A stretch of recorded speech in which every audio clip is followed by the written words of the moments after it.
The Ashworth ballroom glittered like a jewel box that late May evening, every surface reflecting the honeyed glow of 1,000 candles housed in crystal chandeliers that threw dancing shadows across the silk-papered walls. The air hung thick and warm despite the open terrace doors, perfumed with the heady sweetness of hothouse roses arranged in towering urns, mingling with the musk of expensive perfumes and the faint acrid tang of candle wax. Music swelled from the orchestra positioned in the gallery above, a lilting waltz that seemed to pulse with the very heartbeat of the season, while beneath it ran the constant murmur of conversation, punctuated by laughter that tinkled like champagne glasses, by the rustle of silk and satin as ladies swept past in their elaborate gowns, their jewels catching light with every turn. Miss Eleanor Hartley stood at the edge of this glittering assembly, a quiet figure in ivory silk that had been fashioned 2 seasons prior and carefully altered to suit current modes, the modest trim of seed pearls at her neckline pale against the opulent displays surrounding her, the emeralds dripping from Lady Ashworth's throat, the sapphires winking at the Duchess of Waverley's ears, and diamonds that seemed to armor every matron of consequence. She kept her gloved hands folded before her, fingers laced together to prevent any fidgeting that might betray the anxiety coiled tight beneath her carefully composed exterior, and that persistent flutter in her chest that had become her constant companion these past weeks. Beside her stood Lady Pemberton, her sponsor for this critical season, a woman of perhaps 50 years, whose handsome features had settled into lines of perpetual dissatisfaction, whose ice-blue gown matched the temperature of her regard as she surveyed the room with the calculating eye of a general assessing a battlefield. Eleanor could feel that coldness radiating from her benefactress like winter fog, could sense the weight of Lady Pemberton's awareness of every glance directed their way, every whisper that might concern the charity case she had so magnanimously taken under her wing. Asterisk, I am grateful, asterisk, Eleanor reminded herself. The words, a familiar litany she repeated like a prayer. Asterisk, I am grateful for this opportunity, for this chance, for the roof she has provided, and the introduction to society that might secure my future. Asterisk. Yet gratitude felt like a stone she must carry, heavy and unyielding, its weight growing with each passing hour in Lady Pemberton's household. The music swelled louder, and somewhere in the crowd a lady laughed with unrestrained delight, the sound carrying across the ballroom like a bell,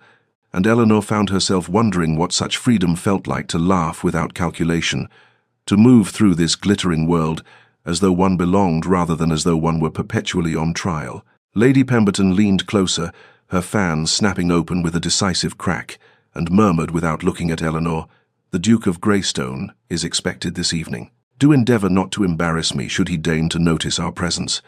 The words settled over Eleanor like frost, and she straightened her spine, lifting her chin slightly as she watched the dancers whirl past, their faces blurred with movement and candlelight, each couple secure in their place, their position, their certainty of belonging. 3 years had passed since Eleanor had last stood in a ballroom as someone who truly belonged. 3 years since the fever had swept through Hartley Manor like a cruel wind, taking first her mother and then, within a fortnight, her father, leaving Eleanor at 19 to discover that the estate she had loved, the rose gardens, where her mother had taught her the names of every bloom, and the library where her father had discussed philosophy and agriculture with equal passion, the tenant cottages she had visited, with baskets of provisions, all of it had been mortgaged beyond redemption, the debts accumulating silently while her father's health had failed, and his attention to business matters had wavered. The solicitors had been sympathetic but firm. There was nothing to be salvaged, no inheritance beyond her mother's modest jewelry and a small trunk of personal belongings. The distant cousins who inherited what remained of the entailed property had been coldly courteous, offering her a month's hospitality before making clear that more permanent arrangements must be sought elsewhere. Those first years had been a blur of positions companion to a demanding widow in Bath, governess to ungovernable children in Yorkshire, each role chipping away at the sense of self she had carried from her childhood, each dismissal or departure leaving her more adrift, more aware of how thoroughly she had fallen from the sphere in which she had been raised. Lady Pemberton's offer, extended through a distant connection and presented as magnanimous charity, had seemed like salvation, a season in London, a chance to secure a respectable marriage, the possibility of stability, and perhaps even a measure of happiness. Eleanor had accepted with profound gratitude, had endured the pointed reminders of her dependence, the casual cruelties disguised as guidance, the way Lady Pemberton displayed her charity case like a testament to her own virtue, while ensuring Eleanor understood precisely how precarious her position remained. Asterisk, I must be grateful. Asterisk, Eleanor told herself each morning as she dressed in gowns. Lady Pemberton deemed acceptable, each evening as she smiled through social events where she was introduced as my dear Miss Hartley, whom I have taken under my wing in her unfortunate circumstances. Her hopes for this season were modest, carefully contained within the boundaries of realism, perhaps a respectable gentleman of moderate fortune, someone kind enough not to hold her poverty against her, someone who might offer her a home, children, a place in the world that was hers by right rather than sufferance. She did not dream of passion or grand romance. She dreamed of security, of never again feeling the cold terror of having nowhere to go, no one to claim her. She dreamed of being wanted rather than tolerated, of building something solid and real from the ruins of what she had lost. Yet even these modest dreams felt fragile as spun glass, threatened by every sharp word from Lady Pemberton, every reminder that her position here was conditional, revocable, dependent entirely upon her benefactress's continued willingness to claim her. And Eleanor carried this knowledge like a weight pressing against her chest, making every breath in this glittering ballroom feel slightly too shallow, every smile slightly too practiced, every moment shadowed by the awareness that she walked a knife's edge between redemption and ruin. The Duke of Greystone's arrival was not announced, required no announcement, for his presence created its own disturbance in the atmosphere of the ballroom, a subtle shift that rippled outward from the entrance like stone dropped into still water, conversations faltering mid-sentence, heads turning with the magnetic pull of rank and consequence made manifest. Eleanor sensed the change before she saw its source, felt it in the way Lady Pemberton's spine straightened as though pulled by invisible strings, in the sudden sharpening of attention among the surrounding guests, in the way the very air seemed to thicken with anticipation. And then she saw him, Alexander Whitmore, Duke of Greystone, pausing at the top of the shallow steps that led down into the ballroom proper, his tall frame silhouetted against the light from the entrance hall, dark evening clothes immaculate and severe against the colourful plumage of the other gentlemen, his bearing carrying that particular quality of command that came not from arrogance, but from the absolute certainty of his position in the world's hierarchy. He was perhaps 30 years of age, dark-haired and clean-shaven in an era when many men favoured elaborate whiskers, his features composed in an expression of such perfect reserve that it bordered on coldness, the aristocratic planes of his face revealing nothing of his thoughts, as his gaze swept across the assembly with the detached assessment of a man surveying a landscape rather than a social gathering. Eleanor watched as Lady Ashworth hastened forward to greet him, as Lord Ashworth appeared at his hostess's side, as a small crowd of consequence formed around him, with the instinctive clustering that power always inspired. Yet the Duke's responses appeared measured and brief, his acknowledgments courteous but without warmth, his attention already moving past those who sought it as though he were performing an obligation rather than seeking enjoyment. She had heard of him. Of course, everyone had heard of the Duke of Greystone, whose vast holdings spread across 3 counties, whose voice in Parliament carried weight on matters of reform and agricultural policy, whose selectiveness in social participation made his attendance at any event noteworthy, whose complete lack of romantic entanglement, despite his eligibility, made him the subject of endless speculation and hopeful maternal scheming. He was said to be cold, exacting, impossible to please, dedicated to his duties with a seriousness that left no room for frivolity, the sort of man who viewed society as a necessary evil to be endured rather than enjoyed. Eleanor observed him as he moved through the room, noting the deference he received, how space opened before him, how conversations paused for his participation, how even the most elevated members of the ton adjusted their positions to accommodate his presence, and felt a sort of abstract curiosity about what it must be like to move through the world with such absolute certainty of one's place, such unquestioned authority. Asterisk, he exists in an entirely different sphere. Asterisk, she thought, watching as he exchanged words with Lord Marchmain. As a determined matron attempted to draw him toward her daughter, only to be politely deflected. Asterisk, as distant from my world as the stars from the earth, and just as untouchable. Asterisk, beside her. Lady Pemberton's fan worked with increased vigour, her calculating gaze following the Duke's progress, and Eleanor recognized that look, the assessment of opportunity, and the consideration of how proximity to such power might be leveraged, and felt a familiar tightening in her chest, knowing that she herself was merely a piece on Lady Pemberton's social chessboard, positioned and moved according to strategies Eleanor could only partially discern, valued only for whatever advantage she might provide to her sponsor's ambitions. The incident began so innocuously that Eleanor would later marvel at how swiftly disaster could bloom from seemingly ordinary seeds. For Mr. Thomas Wellesley was a gentleman she had noticed at previous events, handsome in a dissolute way, his charm carrying an edge that set her instincts humming with warning, his reputation whispered about in retiring rooms as being just slightly beyond respectable, the sort of man mothers steered their daughters away from, while fathers frowned at his approach. Yet, when he materialized at Lady Pemberton's elbow, requesting an introduction and the honor of Miss Hartley's hand for the next dance, her sponsor's eyes had lit with a calculation Eleanor recognized and dreaded. That particular expression that meant Lady Pemberton saw some advantage in the connection, some social currency to be gained. "Of course, Mr. Wellesley, how delightful," Lady Pemberton said, her smile sharp as cut glass as she all but pushed Eleanor forward, despite the younger woman's hesitation, despite the slight shake of Eleanor's head that went deliberately unnoticed, and Eleanor found herself curtsying to this man, whose gaze travelled over her with an assessment that made her skin crawl, whose smile held something predatory beneath its polished surface. The dance began, a country dance, thank heavens, not a waltz, and for the first few measures all seemed well enough,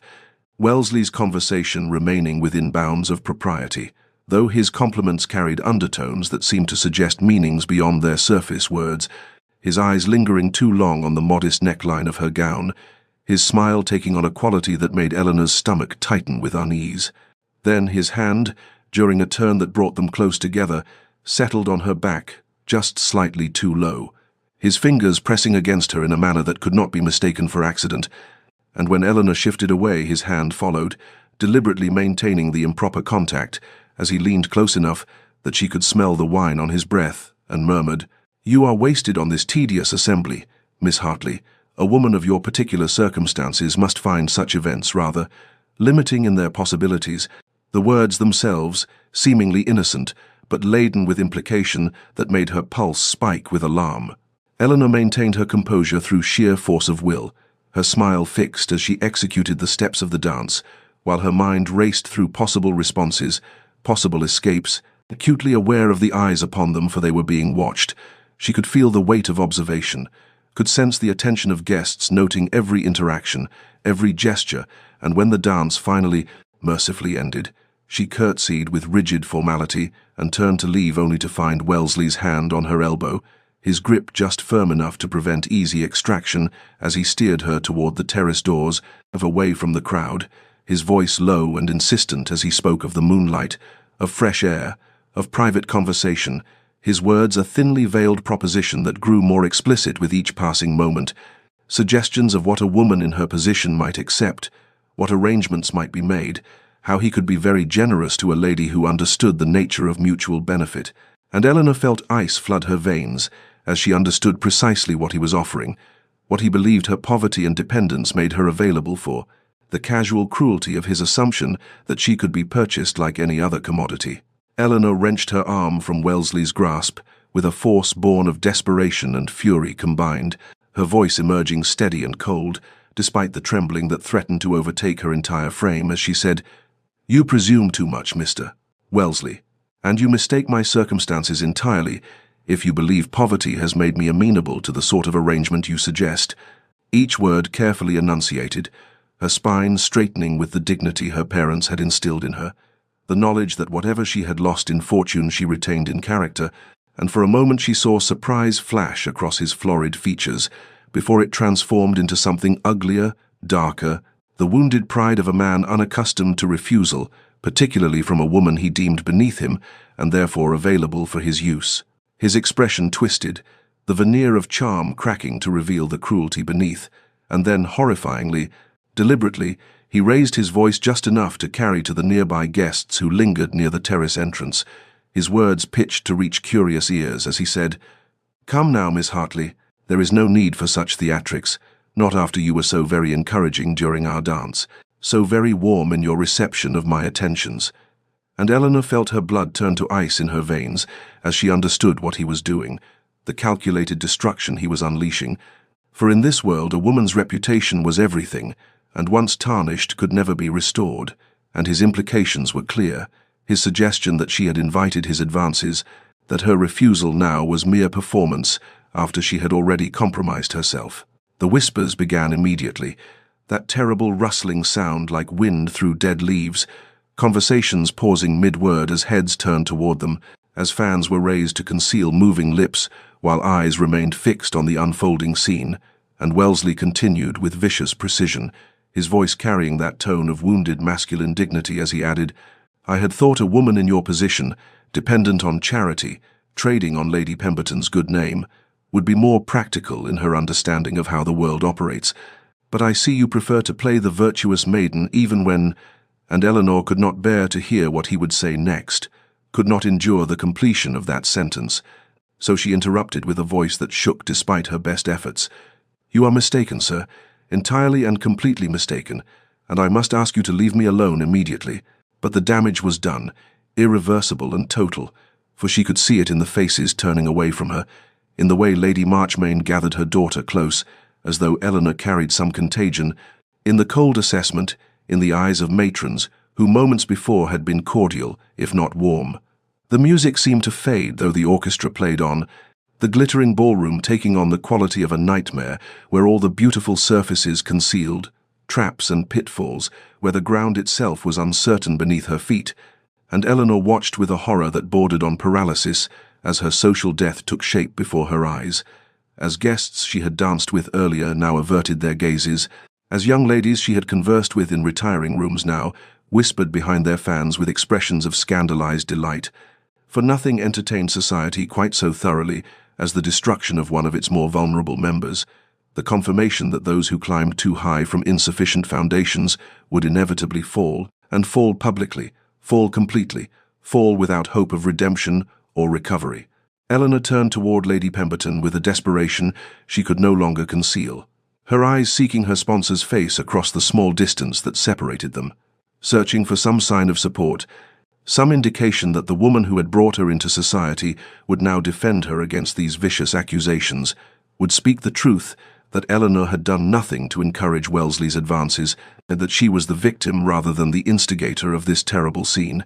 But what Eleanor found in Lady Pemberton's expression froze the plea on her lips, for her sponsor's face had transformed into a mask of cold calculation, her eyes assessing Eleanor with the detachment one might apply to a broken piece of furniture,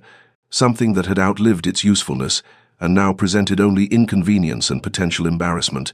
And Eleanor understood in that moment of devastating clarity that no help would come from this quarter, that Lady Pemberton had already made her decision, had already chosen which side of this disaster would best serve her own interests. Lady Pemberton drew herself up with an expression of affronted dignity, her voice pitched to carry to the assembled guests who had fallen silent around them, their avid attention fixed on this unfolding drama as she said, "I find myself in the unfortunate position of having to acknowledge that I have had concerns about Miss Hartley's character for some time now, each word falling like a stone into still water,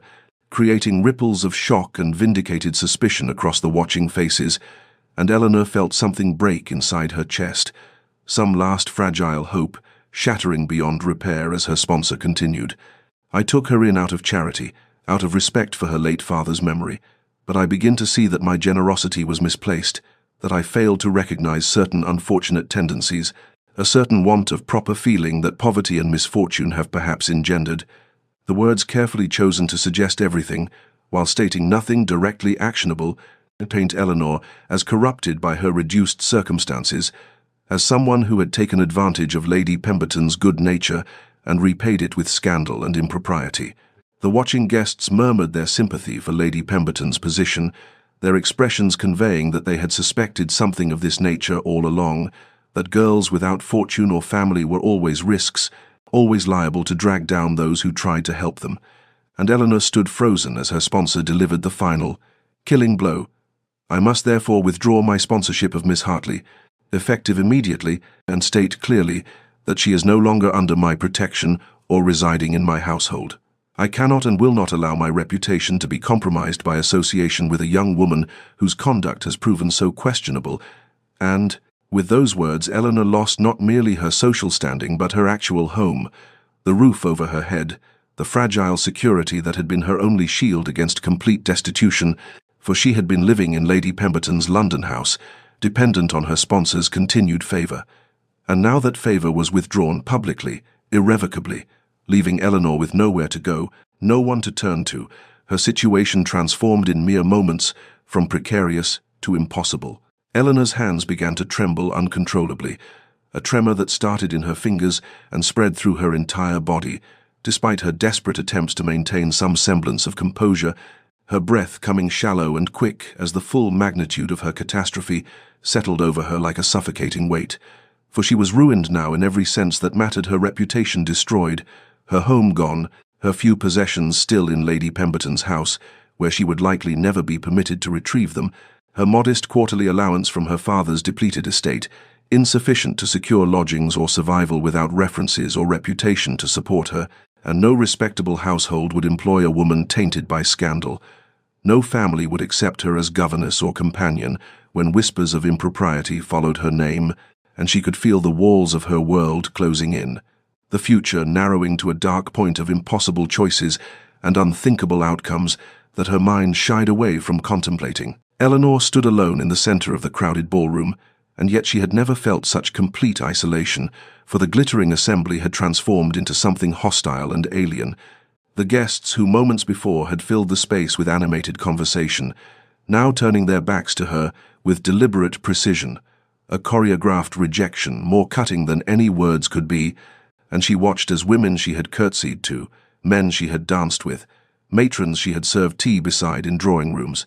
all shifted their positions to exclude her from their circles, to demonstrate through bodily arrangement that she no longer existed in their world, that she had been erased from the social fabric as thoroughly as if she had never been woven into it at all. Lady Ashworth, the evening's hostess, approached with a smile that did not reach her eyes, her face arranged in an expression of tight-lipped courtesy that barely concealed the annoyance beneath, and she said in a voice of exquisite politeness, "Miss Hartley, perhaps you might be more comfortable retiring for the evening. I'm certain this has all been terribly distressing for you, and I would not wish you to endure further discomfort." The words kind on their surface but unmistakable in their true meaning. A dismissal couched in concern, a command dressed as consideration, for Eleanor's continued presence was an embarrassment, a blight on the evening's festivities, and her removal would allow the assembled guests to return to their pleasure without the uncomfortable reminder of scandal and ruin standing visible in their midst. Eleanor felt something collapse inside her chest, some internal structure that had been holding her upright suddenly giving way, and yet her external composure remained intact through sheer force of will, through the training her mother had instilled in her since childhood, that a gentlewoman maintains her dignity, regardless of circumstance, regardless of pain, regardless of the crumbling of her entire world. And so she inclined her head to Lady Ashworth with perfect courtesy and murmured, "You are most kind. I shall take my leave." Her voice steady despite the roaring in her ears, despite the calculation already spinning through her mind of what came next, of where she could possibly go when she had no home to return to. When Lady Pemberton's house was closed to her, when she possessed perhaps £20 to her name, and no references for employment, and a reputation now so thoroughly destroyed that no respectable household would accept her, and the future narrowed before her into a dark tunnel of impossible choices, of outcomes, her mind recoiled from contemplating, even as the practical part of her consciousness forced her to acknowledge that she would need to secure lodgings tonight, somewhere cheap enough for her limited funds, somewhere that would accept a young woman alone without questions she could not answer. She gathered what remained of her courage, drawing it around her like an invisible cloak, and began the long walk toward the ballroom exit. Her steps measured and deliberate, her spine straight and her chin level, giving them nothing more to feed upon. No tears, no visible collapse, no confirmation of the weakness they expected to see. And it was the longest walk of her life, each step taking her past faces that turned away, past conversations that paused and resumed in whispers behind her, past the wreckage of every hope and plan she had harbored, and the distance to the door seemed to expand infinitely the glittering space becoming a gauntlet of silent judgment, of satisfied cruelty, of the particular pleasure society took in witnessing the fall of those who had dared to rise above their circumstances, who had attempted to claim a place among their betters without the fortune or family to support such presumption. And Eleanor understood that she was being made an example, a cautionary tale that would be repeated in drawing rooms and at dinner tables, the story of the girl who forgot her place and paid the price for her presumption. Eleanor had traversed perhaps half the distance to the ballroom doors, her measured steps carrying her through the gauntlet of turned backs and averted faces, when a figure stepped directly into her path with such sudden authority that she halted abruptly, her breath catching in her throat as she looked up to find herself face to face with the Duke of Greystone, his tall form blocking her way forward, his dark eyes fixed upon her with an intensity that sent a shock of confusion through her already overwhelmed mind. And the murmur of conversation around them died instantly, as every guest in the vicinity turned to witness this unprecedented development, for the Duke was not a man given to impulsive gestures, not a man who inserted himself into social scandals, and yet here he stood before the ruined girl whom everyone had just watched being cast out, and Eleanor felt her heart hammering against her ribs as she tried to comprehend what was happening, tried to understand whether this was some new humiliation being prepared, some final twist of the knife that would complete her destruction. The Duke inclined his head with perfect formality, his expression unreadable, his voice carrying clearly through the sudden silence as he said, "Miss Hartley, I believe this is my dance." And Eleanor stared at him in complete bewilderment, for they had never been introduced, had never exchanged so much as a word, and she knew with absolute certainty that her dance card, now crumpled somewhere in her reticule, contained no entry for the Duke of Greystone, could never have contained such an entry, for men of his rank did not dance with penniless orphans of questionable reputation, did not acknowledge girls who existed so far beneath their sphere, and yet he stood before her with his arm extended, waiting, his steady gaze never wavering from her face as the ballroom held its collective breath around them. Eleanor's mind spun with chaotic thoughts. Was this some cruel jest, some final mockery, designed to compound her humiliation by offering false hope before snatching it away? Or had the Duke somehow failed to hear of her disgrace? Was he unaware of what had just transpired and about to be informed by some helpful soul that he was addressing a woman whose reputation lay in ruins at his feet? But even as these fears tumbled through her consciousness, she recognized the impossibility of his ignorance, for the scene had been public, had been witnessed by half the assembled guests, and the Duke was not a man who missed such details, which meant he knew exactly what he was doing, knew that he was offering his arm to a woman society had just rejected, and Eleanor could not fathom why, could not comprehend what motivated this gesture, whether it sprang from pity or some incomprehensible political calculation, or perhaps some obscure obligation to her late father. And in her confusion she hesitated, her hand half raised but not yet touching his arm, for she feared that accepting might somehow make everything worse, might offend him when he realized his mistake, or expose her to even greater humiliation if this proved to be some elaborate cruelty. His eyes remained steady on hers, patient but unwavering, and Eleanor suddenly understood that refusing the Duke of Greystone's offered arm, declining his invitation to dance before the entire assembly, would be a social offense far greater than any scandal Wellesley could manufacture, would mark her not merely as ruined, but as impossibly ill-bred, too ignorant of proper conduct to recognize the honor being extended, regardless of its motive. And so, with a hand that trembled visibly, she placed her fingers upon his arm, feeling through her thin glove the solid warmth of him, the strength that seemed to radiate from his mere presence. And as his other hand covered hers briefly in acknowledgement, she felt the tremor that had been threatening to become a full collapse, gradually steady into something more manageable, some fragment of composure borrowed from his unshakable calm. The Duke led Eleanor onto the dance floor with a command in his bearing that brooked no resistance, and the orchestra, which had faltered into uncertain silence during the confrontation, resumed playing as if the conductor had been awaiting precisely this signal, the strains of a waltz filling the vast space with lilting melody that seemed to restore the evening to its proper rhythm, though Eleanor could feel the weight of every eye in the ballroom fixed upon them as the Duke's hand settled at her waist with perfect propriety. And he guided her into the first turn with an assurance that spoke of years of flawless execution, and she found herself moving through the steps automatically, her body responding to his lead, even as her mind remained trapped in a state of numb bewilderment, unable to process the impossible reversal of the past few minutes. His hand was warm through her glove, a solid presence that anchored her when she felt as though she might simply dissolve into the air, and she was acutely conscious of the tremor in her own fingers where they rested on his shoulder, the visible evidence of her distress that she could not quite control despite her desperate attempts to maintain some semblance of composure, for she had endured Lady Pemberton's betrayal and the crowd's rejection with dignity intact. But this unexpected rescue had somehow fractured the defenses she had erected, leaving her vulnerable and shaking in a way that humiliation alone had not achieved. The Duke's expression remained perfectly neutral, his dark eyes focused somewhere past her shoulder as he navigated them through the other dancing couples with effortless grace, but after several measures had passed, he spoke in a voice pitched for her ears alone, low enough that the surrounding dancers could not overhear, saying, "Your father was Sir James Hartley of Hartley Park, was he not?" And the question, so unexpected and so carefully ordinary,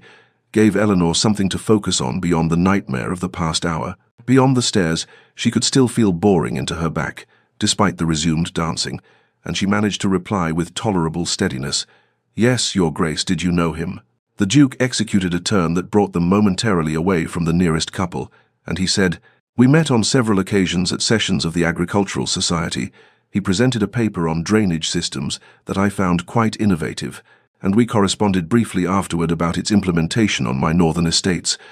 And Eleanor felt something shift in her chest, some small warmth pushing back against the cold terror that had been consuming her. For her father had been so proud of that paper, had worked on it for months before his death, and to hear it referenced now by this powerful man, who had no reason to remember or to mention it, struck her as a kindness more profound than the dance itself. She found herself responding with more animation, describing her father's other work, his theories about crop rotation that he had never lived to fully test, and the Duke listened with what appeared to be genuine interest, asking questions that demonstrated actual knowledge of agricultural practice rather than merely polite attention, and gradually Eleanor felt her trembling begin to subside, her breathing steadying as the conversation gave her troubled mind something concrete to hold, a lifeline of normalcy in the surreal situation, and she realized that this was intentional, that he was deliberately providing her with a means of recovering her composure, offering her the protection not merely of his rank, but of his quiet consideration. And the waltz continued through its graceful patterns, while around them the ballroom slowly returned to its usual rhythms, conversations resuming, laughter rising again, the scandal that had moments ago threatened to define the entire evening, gradually being absorbed into the background, as the assembly recognized that the Duke of Greystone's intervention had altered the social calculus entirely, that whatever judgment they had been prepared to render on Miss Hartley must now be reconsidered in light of his unprecedented support. The final measures of the waltz approached, and Eleanor felt a new anxiety rising, for when the music ended she would be released back into the crowd that had so recently rejected her, left to face alone whatever came next. But as the last notes faded, and the dancers around them began to separate, the Duke did not immediately release her, his hand remaining at her waist for a heartbeat longer than strict propriety demanded, and when he finally stepped back, his eyes met hers directly for the first time since they had begun dancing, and in their dark depths she saw something she could not quite interpret, some intensity of purpose that sent her heart racing anew, even as she tried to tell herself not to read meaning into gestures that might signify nothing more than aristocratic duty. The Duke maintained his position before Eleanor for a long moment, his dark eyes still holding hers with that unfathomable intensity, and then quite deliberately he turned to face the assembled guests who had drawn closer during the waltz, their faces alight with curiosity and calculation as they attempted to divine the meaning of what they had witnessed, and in the sudden hush that fell across that portion of the ballroom, the Duke's voice rang out with crystalline clarity, pitched to carry to every corner of the vast space, as he said, "I trust the assembly will forgive my interruption of the evening's festivities, but I find I cannot in good conscience allow falsehood to stand unchallenged when it impugns the character of a woman I know to be entirely blameless." And Eleanor felt the blood drain from her face as she realized he was about to make some form of public statement, that whatever protection he had offered through the dance was about to be either confirmed or revealed as temporary courtesy,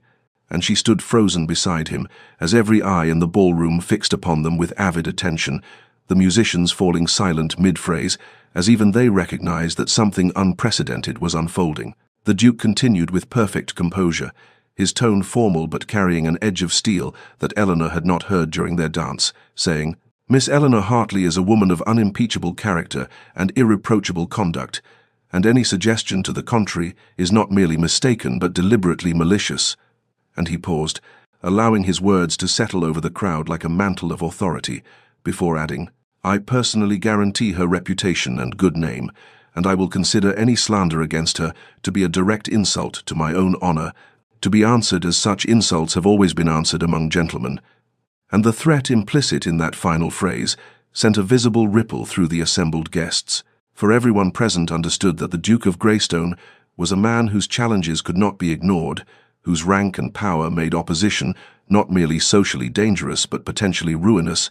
and Eleanor watched in numb astonishment as the social calculus that had condemned her mere minutes ago reversed itself entirely under the weight of his protection. The Duke was not finished, however,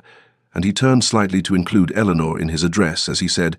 "Furthermore, I have this evening dispatched a message to my sister, the Duchess of Rothwell, requesting that she call upon Miss Hartley tomorrow at her earliest convenience, as I believe the two ladies will find much common ground in their interests and conversation." And this announcement, being so casual in its delivery, yet so momentous in its implications, struck the assembly with the force of a physical blow, for an invitation to the intimate acquaintance of the Duchess of Rothwell was among the most coveted prizes of the social season, a mark of favor that opened doors throughout the highest echelons of society, and to extend such an invitation publicly, to make it a matter of record before hundreds of witnesses, was to place Miss Hartley under the explicit protection of one of the most powerful families in England, to declare that she was not merely tolerated, but actively welcomed into their sphere. Eleanor's mind reeled as she tried to comprehend what was happening, why this man, whom she had never met before this evening, would not only defend her but elevate her with such deliberate and irrevocable gestures, and she found herself swaying slightly on her feet as the shock of the past hour, the humiliation, the terror, the despair, and now this impossible rescue finally overwhelmed the composure she had been desperately maintaining. But the Duke's hand moved almost imperceptibly to steady her elbow, the touch so brief and subtle that no one else would have remarked it, yet it was enough to anchor her as the ballroom erupted into a cacophony of whispered conversations and barely concealed speculation. Across the room, Eleanor caught sight of Lady Pemberton's face, pale as milk and tight with trapped fury, for the widow could not possibly contradict the Duke's declaration without making an enemy of a man whose displeasure could destroy what remained of her own social standing.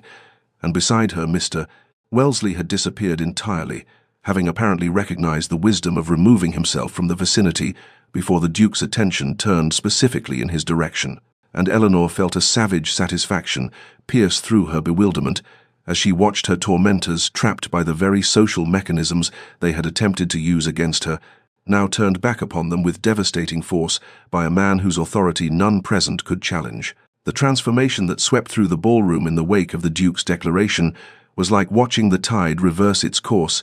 the same guests who had turned their backs on Eleanor mere minutes ago now approaching with expressions of cautious courtesy, their faces carefully arranged into masks of polite interest, as though they had never participated in her near destruction, and Eleanor found herself suddenly surrounded by a press of bodies, by inquiries after her health and comfort, by offers of refreshment and seating, by 100 small gestures of consideration that would have seemed absurd had they not been so desperately necessary to these people's social survival, for none could afford to be seen standing against the Duke of Greystone's explicitly stated will. The Duke himself remained at her side through this bewildering reversal, his hand still resting with perfect propriety at her elbow as he guided her through the suddenly deferential crowd toward a seating area near the windows, where tall panes of glass reflected the candlelight and created the illusion of doubled splendor, and Eleanor moved as though in a dream, her mind unable to fully process the catastrophic reversals of the past hour, the plunge from merely vulnerable to utterly ruined, and now to inexplicably protected by the most powerful man in the room. The Duke procured a chair for her with a gesture that sent 2 young gentlemen scrambling to provide it, and once she was seated, he acquired refreshments with similar ease, presenting her with a glass of champagne and a plate of delicate confections that she had no capacity to consume but accepted nonetheless, because her hands needed something to hold, something to occupy them, so they would not shake so visibly. And through all of this the Duke's manner remained perfectly composed, his dark eyes revealing nothing of his thoughts or motivations as he stood beside her chair like a sentinel, his very presence creating a zone of safety that none would dare to breach without his permission. Eleanor's mind churned with questions she could not ask, foremost among them the simple, overwhelming why. Why would a man of his rank and consequence involve himself in her troubles? Why would he not only rescue her, but elevate her with such deliberate and public gestures? What possible interest could he have in the fate of an impoverished gentlewoman whom he had never even met before this evening? She studied his profile as he stood beside her, the strong lines of his jaw, the aristocratic slope of his nose, the dark hair swept back from a broad forehead, searching for some clue to his intentions, but his expression remained as unreadable as carved marble, and she felt a stirring of something that might have been suspicion had she not been so desperately grateful, for in her experience, kindness always came with conditions attached, always demanded some form of payment, and she could not help but wonder what debt she was accruing with every moment of his protection. The approach of Lady Ashworth, their hostess, interrupted her troubled thoughts, and Eleanor looked up to see the woman who had suggested her departure not 20 minutes ago now wearing an expression of warm concern, as she said, "My dear Miss Hartley, I am mortified that such distress should have befallen you under my roof, please. You must allow me to make amends for the incivility you have suffered." And the complete reversal of the woman's attitude would have been laughable had it not been so clearly calculated, so transparently motivated by fear of the Duke's displeasure, rather than any genuine care for Eleanor's well-being. Yet Eleanor found she did not care about the hypocrisy, found that she would accept whatever protection these false courtesies provided, for pride was a luxury she could no longer afford. Lady Ashworth continued, her voice taking on a tone of practiced warmth as she said, "I hope you will consent to remain as my guest for the remainder of your time in London. I have several comfortable rooms available, and it would be my honor to provide you hospitality." And Eleanor opened her mouth to respond, uncertain what words could possibly be adequate to this surreal situation. But before she could speak, the Duke's voice cut smoothly across the space, saying, "That is a generous offer, Lady Ashworth, though I believe my sister the Duchess will wish to extend her own invitation once she has made Miss Hartley's acquaintance tomorrow." And the subtle redirection, the quiet assertion of his family's prior claim, sent Lady Ashworth into effusive agreement as she assured them both that, of course, whatever arrangement Miss Hartley preferred would be entirely suitable. And Eleanor watched this exchange with the numb detachment of someone observing events that seemed to be happening to another person entirely, but in another life, far removed from the desperate reality she had inhabited just an hour before. The Duke remained at her side for another quarter-hour, his presence ensuring that the protection he had extended remained visible and incontrovertible. And then he leaned down slightly, his voice pitched for her ears alone as he said, "You defended your honor with dignity when you might have crumbled, Miss Hartley, that deserved recognition." And before she could formulate any response to these quiet words,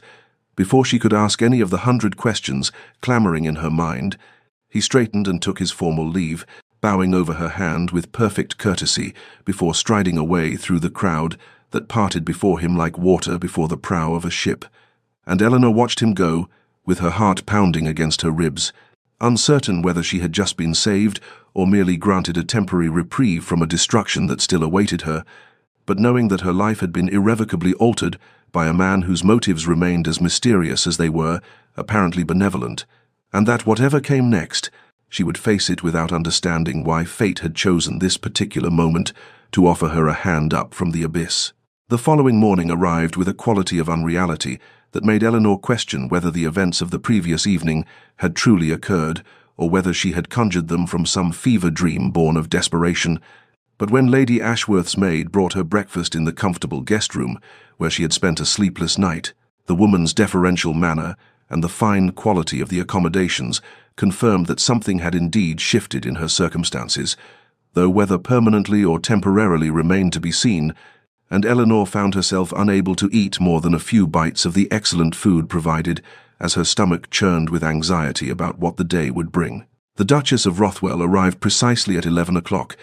and Eleanor watched from the upstairs window as an elegant carriage bearing a ducal crest pulled up before Lady Ashworth's townhouse, her heart hammering against her ribs as she tried to prepare herself for whatever this interview would entail. For surely the Duke's sister would wish to assess whether Eleanor was worthy of the protection her brother had so inexplicably extended, and Eleanor descended the stairs with trembling hands, smoothing the modest morning dress Lady Ashworth had lent her, since she possessed nothing suitable of her own after Lady Pemberton's eviction. The woman who awaited her in the drawing-room was perhaps 30 years of age, with warm brown eyes and an expression of genuine kindness that immediately distinguished her from the calculating society matrons Eleanor had come to know, and Lady Catherine Sutherland, Duchess of Rothwell, rose from her seat with a smile that reached her eyes as she said, "Miss Hartley, I am so very pleased to make your acquaintance. My brother has spoken most highly of your character and composure," and the casual reference to the Duke having spoken of her at all sent a flush of confusion and something that might have been hope through Eleanor's chest, though she tried to suppress it as dangerous. The Duchess's purpose became clear within the first quarter hour of their conversation, for she extended an invitation for Eleanor to stay at Rothwell House as her guest, not for a few days but for the remainder of the season and beyond if Eleanor wished, and she did so with such natural warmth and lack of condescension that Eleanor found tears pricking at her eyes as she accepted, unable to fully comprehend how her life had pivoted so dramatically from utter ruin to this unexpected refuge in the space of less than a day. The weeks that followed took on a dreamlike quality as Eleanor adjusted to her new circumstances within the elegant confines of Rothwell House, where the Duchess proved to be not merely a generous hostess but a genuine friend,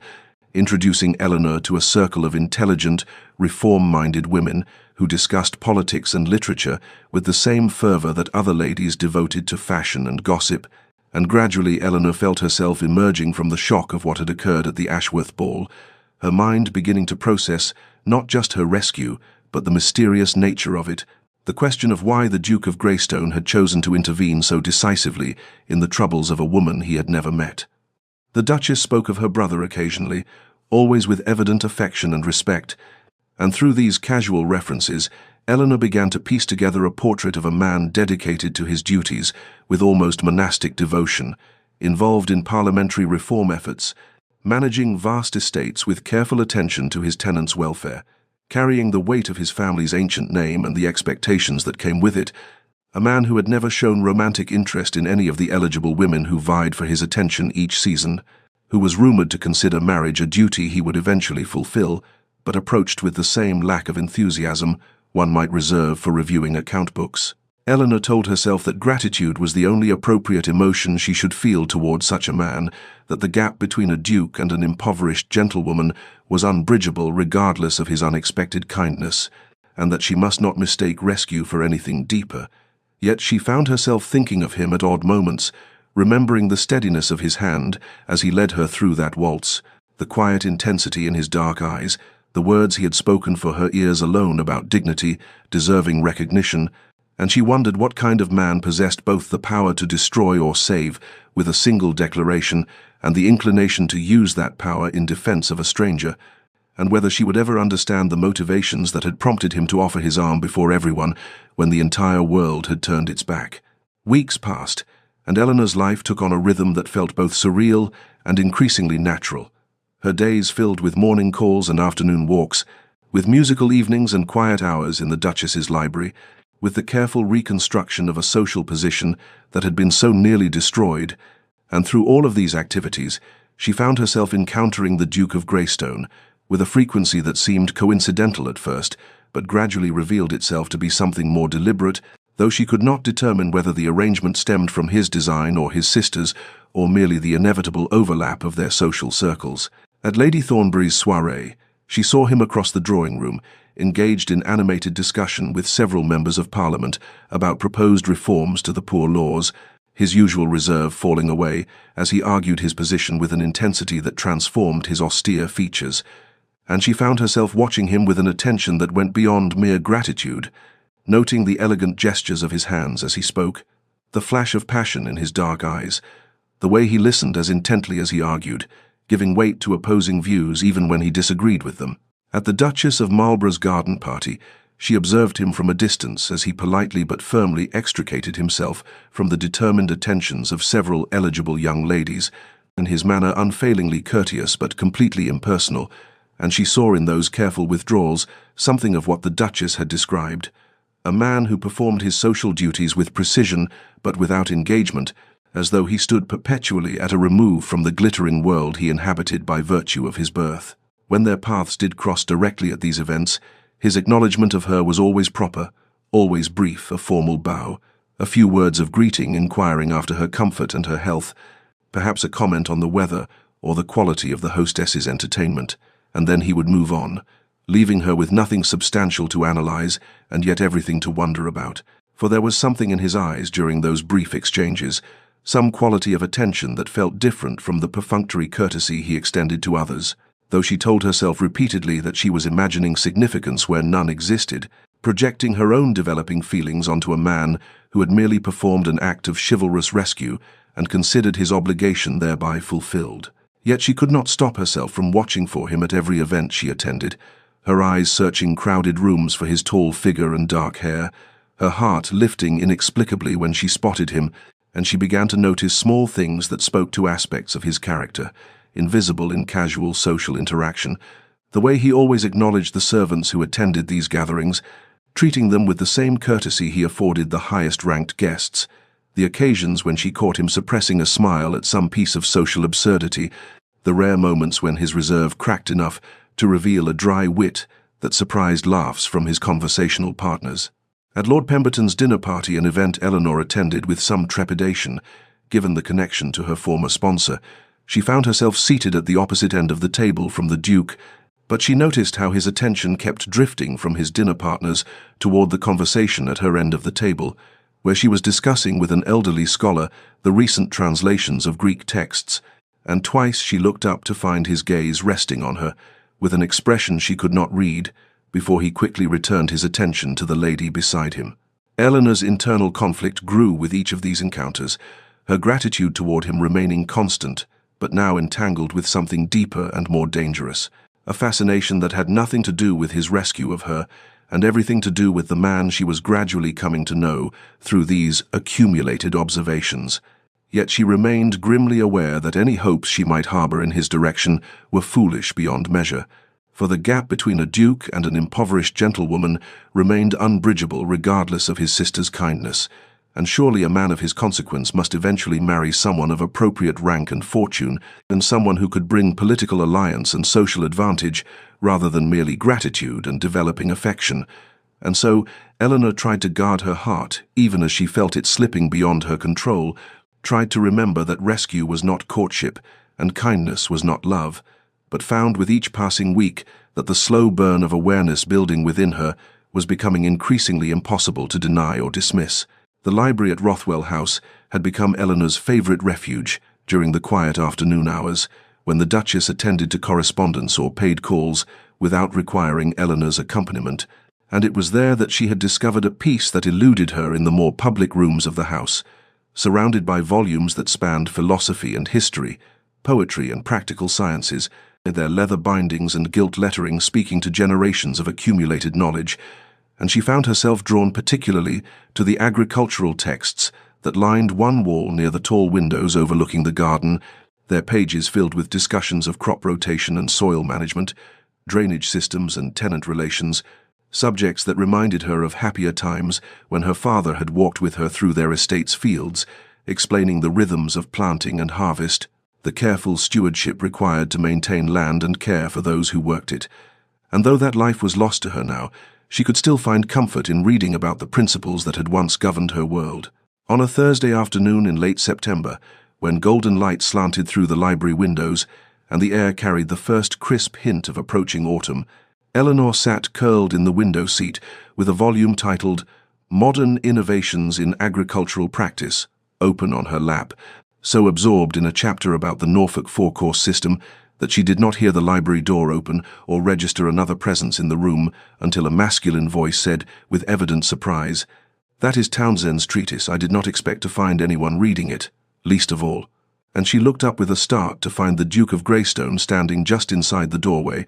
his dark eyes fixed on the book in her hands, with an expression that transformed his usually austere features into something approaching wonder, and she felt heat rise in her cheeks as she struggled to her feet, nearly dropping the volume in her haste to offer a proper curtsy. "Your Grace, I apologize, I did not know you were expected. The Duchess did not mention I should not have presumed to use the library without permission. I will remove myself immediately," she managed to say despite the way her heart had begun hammering at his unexpected appearance.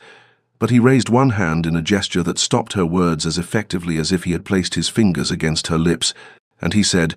"Please, Miss Hartley, you need not apologize for reading, and certainly not for reading Townsend. My sister has extended you full hospitality of the house, which naturally includes the library, and I confess myself merely startled to discover someone sharing my particular interest in agricultural reform, as it is not generally considered suitable drawing-room conversation, particularly among young ladies." He moved further into the room with that controlled grace she had observed during their waltz, and Eleanor found herself acutely conscious of how the afternoon light illuminated the sharp planes of his face, the way his dark hair fell across his forehead as he tilted his head to examine the shelves near where she stood, and she tried to steady her breathing as he selected another volume from the collection and said, "Have you reached the section on turnips and their role in the rotation cycle? Townsend makes a compelling argument for their value, both as fodder and as a means of improving soil fertility, though I believe his estimates of yield are somewhat optimistic based on my own estate's experience." The casual way he invited her opinion, as though her thoughts on agricultural matters held genuine weight,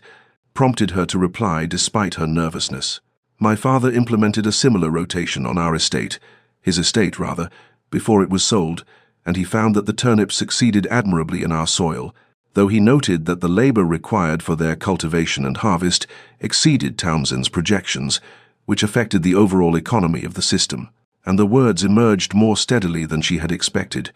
drawn forth by the memory of walking those fields with her father, learning to see the land as he did, and as a living system requiring careful balance and attention. The Duke's expression shifted into something Eleanor could only describe as fascinated attention, and he moved closer, close enough that she could catch the faint scent of sandalwood and leather that clung to him, and he said, "Your father taught you estate management. That is remarkably progressive. Most gentlemen consider such knowledge unsuitable for their daughters, believing it necessary only for sons who will inherit," and there was something in his voice that suggested approval rather than criticism, and Eleanor found herself explaining,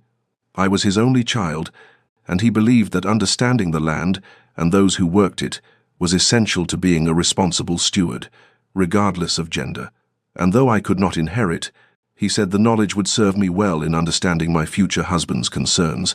assuming I married a man with property," and she heard the slight bitterness that crept into her final words, the acknowledgement of how thoroughly those assumptions had been destroyed. "Your father was a wise man," the Duke said quietly, and then, with careful deliberation, "and his daughter has clearly inherited both his intelligence and his understanding of duty. Tell me, Miss Hartley, what is your opinion of the enclosure movement and its effects on common farmers? I am currently engaged in parliamentary debates on the subject, and find that most discussions lack practical understanding of the human consequences involved." And with that question, he effectively invited her into a conversation that stretched far beyond the polite pleasantries that had characterized their previous brief encounters, and Eleanor felt something shift between them as she offered her thoughts on the displacement of tenant farmers and the loss of common rights, as he responded with his own observations from his estates and his efforts to balance agricultural efficiency with moral obligation, their discussion ranging across crop yields and social responsibility, innovation and tradition, the words flowing with an ease that Eleanor had not experienced since her father's death,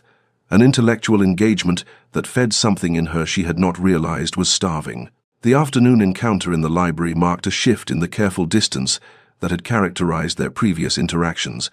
and in the days that followed, Eleanor found herself encountering the Duke of Greystone with a frequency that could no longer be attributed to mere coincidence, for he began appearing at the morning rides in Hyde Park that she took with the Duchess, his dark horse falling into step beside their carriage as he inquired about their plans for the day with a casualness that seemed studied, and when the Duchess invited him to join them, he accepted with an alacrity that belied his reputation for avoiding such social pleasantries.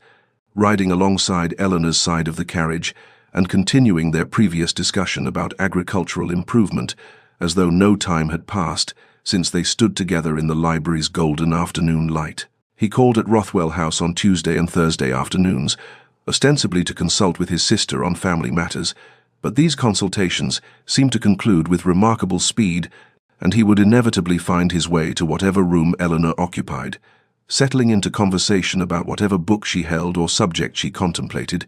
their discussions ranging across poetry and philosophy, the role of government in social welfare and the responsibility of privilege, the proper balance between tradition and progress, and Eleanor found in these exchanges an intellectual stimulation she had not experienced since her father's death, a sense of being truly heard and valued for her thoughts, rather than merely tolerated. At musical evenings and dinner parties, she would look up from her conversation to find his gaze resting on her from across the room with an intensity that made her breath catch, and he would make his way to her side with an inevitability that set tongues wagging among the assembled guests, always maintaining perfect propriety, always remaining within the bounds of acceptable social interaction, but increasingly, unmistakably present in her life in a way that both thrilled and terrified her. Their conversations deepened with each encounter, moving beyond the intellectual discussions that had first connected them into territory more personal and revealing, and she learned of his isolation within his elevated position,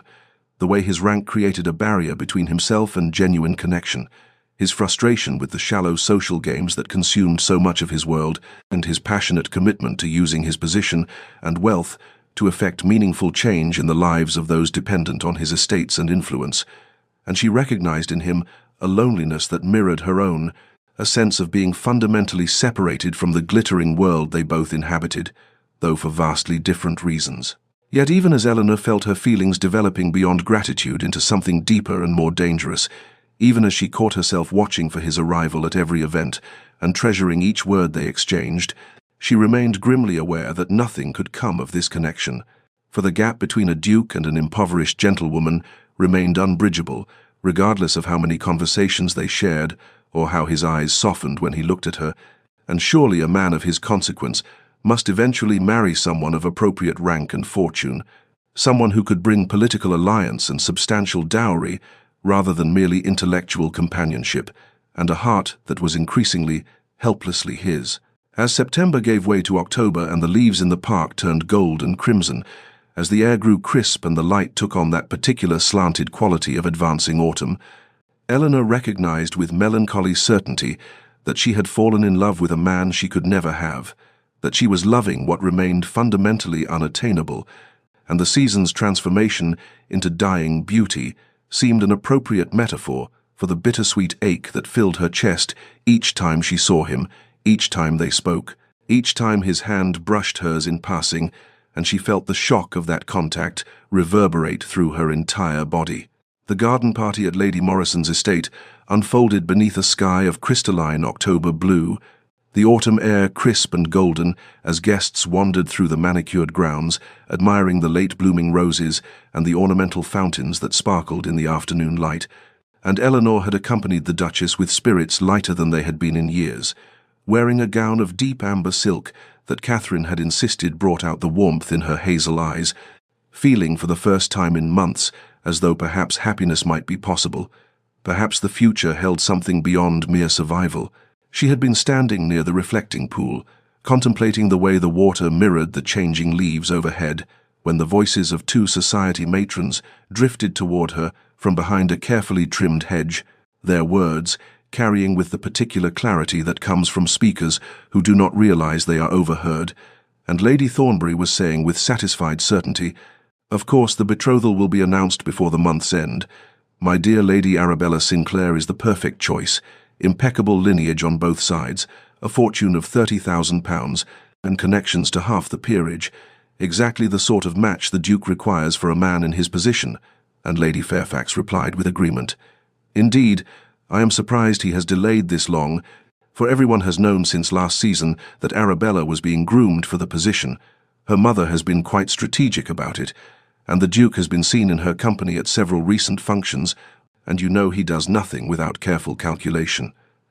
Eleanor felt the words strike her chest like physical blows, felt the garden tilt and blur around her as the confirmation of her deepest fears materialized in those casually cruel sentences. And though some part of her had always known this inevitable truth,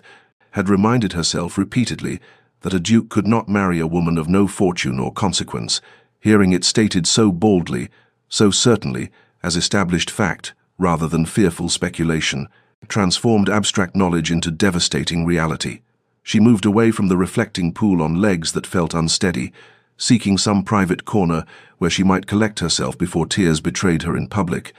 and her mind worked with the cold clarity that comes in moments of profound loss,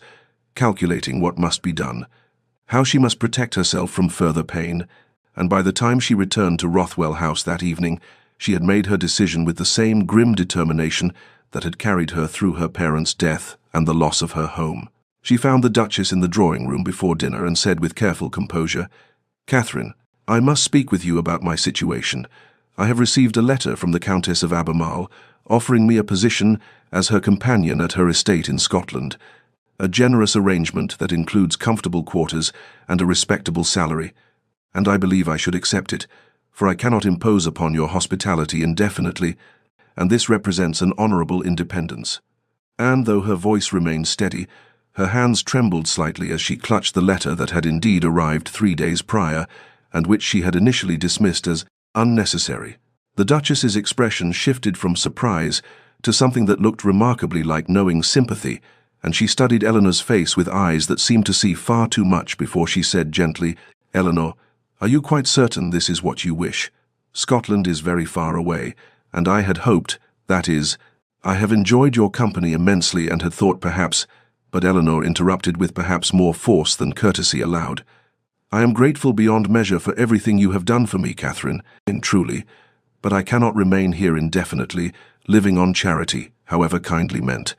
And this position offers me independence and purpose, and I believe it is time I established a life of my own rather than existing in this temporary limbo." And she knew her words were too vehement, knew they revealed more than she intended, but she could not contain the desperate need to escape before her heart broke entirely beyond repair. Catherine regarded her for a long moment with an expression of gentle understanding that made Eleanor want to weep, and then the Duchess moved to her writing desk and said quietly, "If that is truly your decision, I will not attempt to dissuade you, but you must allow me at least a few days to ensure proper arrangements for your journey."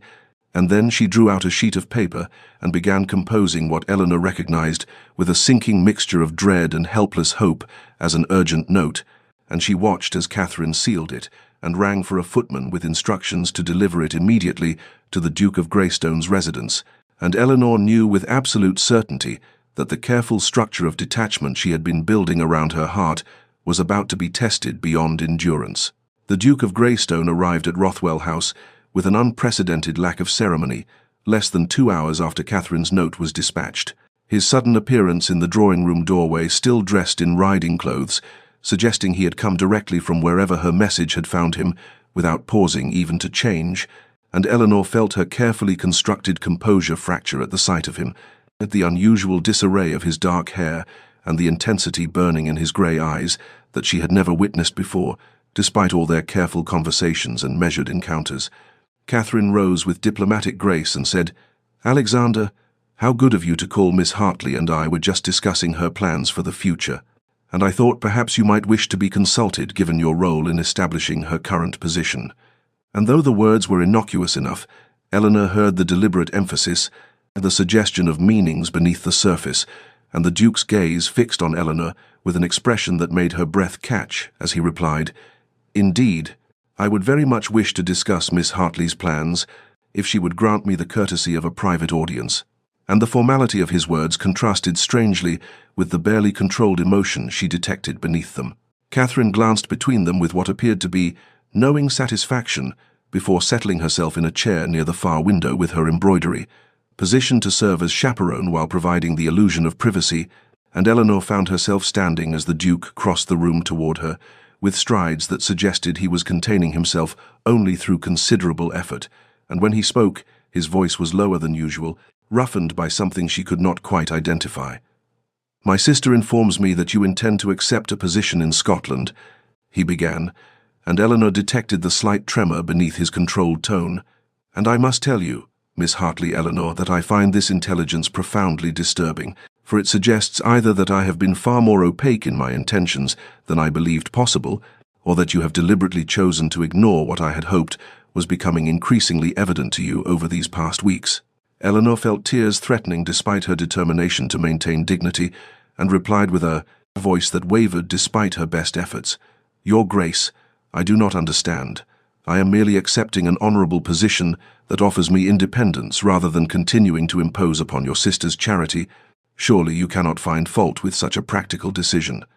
But even as she spoke, she felt the protective wall she had built around her heart beginning to crumble, and the Duke made a sound halfway between frustration and something that sounded remarkably like desperation. "Fault?" he repeated, and she watched as his careful control began visibly fracturing, his formal bearing giving way to genuine, unguarded emotion in a transformation that seemed to cost him considerable effort.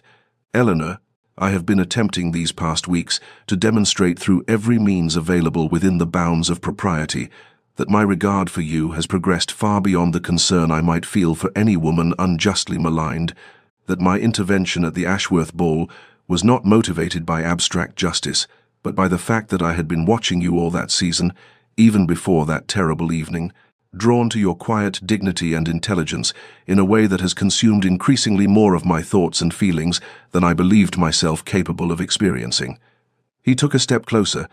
near enough now that she could see the rapid pulse at his throat, the flush across his cheekbones, the way his hands clenched and unclenched at his sides as though he fought the impulse to reach for her, and his words tumbled forth with an urgency that bore no resemblance to his usual measured speech. "I had thought myself beyond such feelings, and believed that my position and responsibilities precluded the sort of passionate attachment I witnessed in others. But from the first time I observed you at Lady Morrison's musicale last spring, standing apart from the frivolous conversations surrounding you with a book of Wordsworth's poetry and an expression of such thoughtful melancholy, I found myself unable to look away, and when I learned of your circumstances, your loss and your courage in facing an uncertain future, I admired you, and when Wellesley dared to assault your honour, I intervened not from duty but from a possessive fury that surprised even myself." Eleanor stared at him in stunned disbelief, her mind struggling to reconcile his confession with everything she had believed about their respective positions, about the impossibility of her hopes, and she whispered, "But Lady Arabella Sinclair, I heard them say you were expected to announce your betrothal, that she was the appropriate choice for a man of your consequence, and I am nothing, no one, with neither fortune nor connections to recommend me."